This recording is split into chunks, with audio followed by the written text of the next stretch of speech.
Olá, tudo bem? Este é o canal Desconstruindo o Mundo e no vídeo de hoje nós iremos desconstruir a história da Bolsa de Valores. E eu tenho certeza que você finalmente irá entender o que é, para que serve e talvez até se arriscar a investir uma parte do seu dinheiro. Se interessou? Então vamos lá!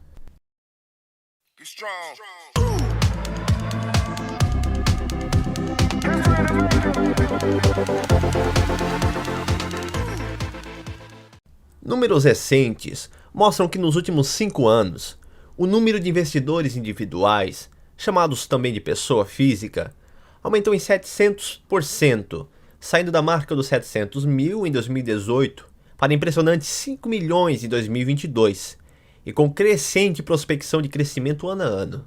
Mas você já parou para imaginar aonde tudo isso iniciou?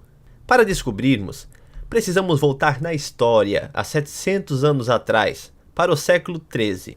Na época, era comum as pessoas realizarem seus negócios em ruas e calçadas das cidades. Mas passado algum tempo, no ano de 1285 na Bélgica, a família Van der Burst permitiu que os comerciantes realizassem seus negócios em edifícios da sua família. Diz a história que esses edifícios não possuíam números, mas eram identificados com o brasão da família. O brasão tinha o desenho de 3 bolsas. Dessa forma, todos esses locais que realizavam essas transações comerciais acabaram popularmente conhecidos como Bolsa de Valores. Em 1571, a Inglaterra fundou a Bolsa de Valores, na época Royal Exchange, com o objetivo de proteger a sua economia. Porém, os registros da primeira ação que foi comercializada em uma Bolsa de Valores aconteceu na Bolsa de Amsterdã, e pertencia à Companhia Holandesa das Índias Orientais. A negociação aconteceu em 1602, mas você já deve ter ouvido falar sobre eventos que fizeram quebrar bolsas e simplesmente derreter o valor das ações de grandes empresas, não é mesmo? A última aconteceu ainda recentemente, em 2020, devido à pandemia. Isso acontece porque o mercado de ações é renda variável. Mas o que isso significa? Bom, ao contrário da maioria dos títulos renda fixa, como poupança, certificado de depósito bancário, títulos de tesouro direto, do qual há uma garantia de retirada do seu dinheiro com um acréscimo de juros, normalmente atrelado à taxa de juros Selic, ou ao índice de preços ao consumidor, o IPCA, o que normalmente protege o investidor da inflação teórica, a renda variável costuma gerar fortes emoções nos investidores, visto que a volatilidade dela no mercado é muito maior. Na prática, o que estamos dizendo é que se você investir R$100 em ações hoje, em período curtíssimo de tempo, como 1 hora ou até menos, você pode ter R$110, ou até mesmo 90 ou 80 reais. E se olharmos para o histórico das bolsas mundiais, isso sempre aconteceu. O primeiro caso foi a bolha das tulipas, em 1583 na Holanda.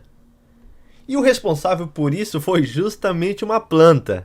Em 1593, Carolus Clusius, um botânico, trouxe da Turquia alguns ramos de tulipas para plantar em seu jardim. Logo, os holandeses se apaixonaram pela planta e começaram a vendê-la. O problema é que a planta demorava alguns anos para florescer depois de plantadas, o que limitava a venda das tulipas.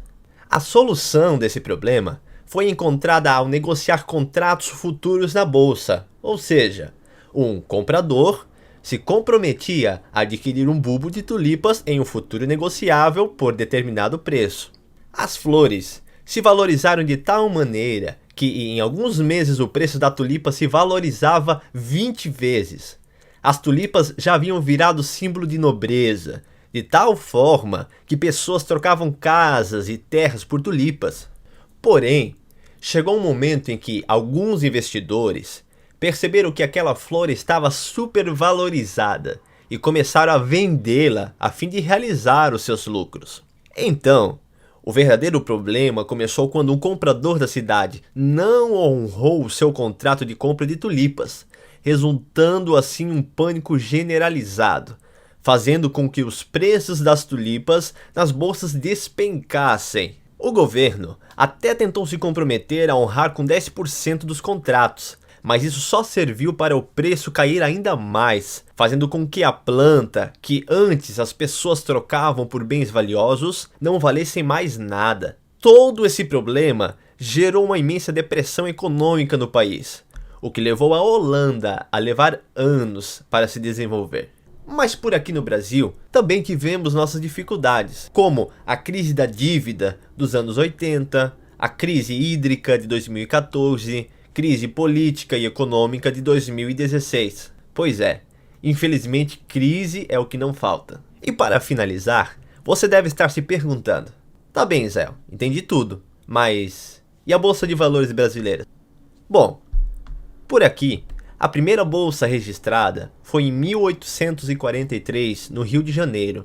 Já em 1890, surgiu a Bolsa de São Paulo, a Bovespa. Em 2000, aconteceu um grande marco. As bolsas de valores brasileiras se fundiram e se juntaram a uma só, a Bolsa de São Paulo. Porém, o pregão Viva Voz, e denomina-se pregão Viva Voz, o momento em que as negociações iniciam na Bolsa de Valores durante um dia até o horário do fechamento, que acontece normalmente das 10 até as 17 horas. Mas era realizado ao vivo, com operadores gritando as ações para venda e compra. Dá para imaginar a bagunça que era, não é mesmo? Então, devido ao crescente volume de negociações, essa forma de negociar foi completamente extinta em 2009, quando os pregões Viva Voz deram lugar às plataformas informatizadas, no qual temos acesso hoje, os populares home brokers. E por fim, em 30 de março de 2017, a Bovespa se fundiu à CETIP, formando a B3, uma das empresas financeiras mais famosas de todo o mundo. Bom pessoal, por hoje é só. Se você gostou do conteúdo, não se esqueça de se inscrever no nosso canal, ativar o sininho das notificações e nos seguir no Instagram. Também comente aqui embaixo se você é um investidor da bolsa e qual a sua experiência. Também me conta qual o conteúdo que você quer ver no próximo vídeo. Até a próxima!